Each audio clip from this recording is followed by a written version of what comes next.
Today, a lot of people are talking about the Frankenstein movie, and we've got everything you need to know in about 2 minutes.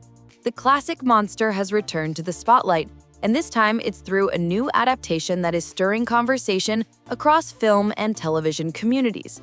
So what happened?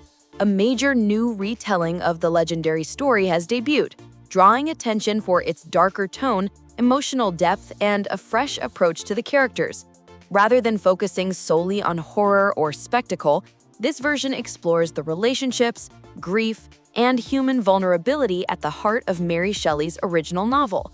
It's not just about a creature rising from a laboratory table, it's about the consequences of creation without compassion. This matters because Frankenstein is one of the most retold stories in literary and cinematic history, yet each generation seems to reinvent it in a way that reflects its own fears. The newest adaptation leans into modern themes of isolation, identity, and what it means to be monstrous. The cast and creative team bring dramatic weight, making the creature not just a figure of fear, but someone the audience may even empathize with. Here are some key details to know. The story emphasizes the emotional bond and tragic distance between the scientist and the creation, highlighting how ambition and loneliness can collide. The creature is portrayed with more complexity, giving viewers a chance to understand his confusion, curiosity, and pain. Visually, the production leans into atmospheric filmmaking, with cold landscapes, candlelit interiors, and a tone that feels both gothic and intimate.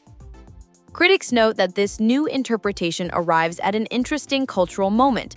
Discussions around artificial intelligence, genetic engineering, and the power humans now wield over life itself have made the original themes feel urgently current. The creator's responsibility for what they bring into the world is no longer a fictional dilemma. It's part of everyday scientific and ethical debates.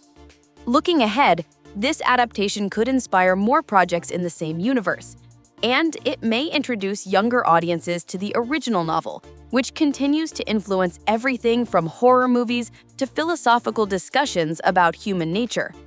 The big question now is how audiences will interpret the creature this time. Is he a monster made by science gone too far, or a tragic being shaped by abandonment and misunderstanding? What do you think? Should we fear the creation or the creator? Let me know in the comments.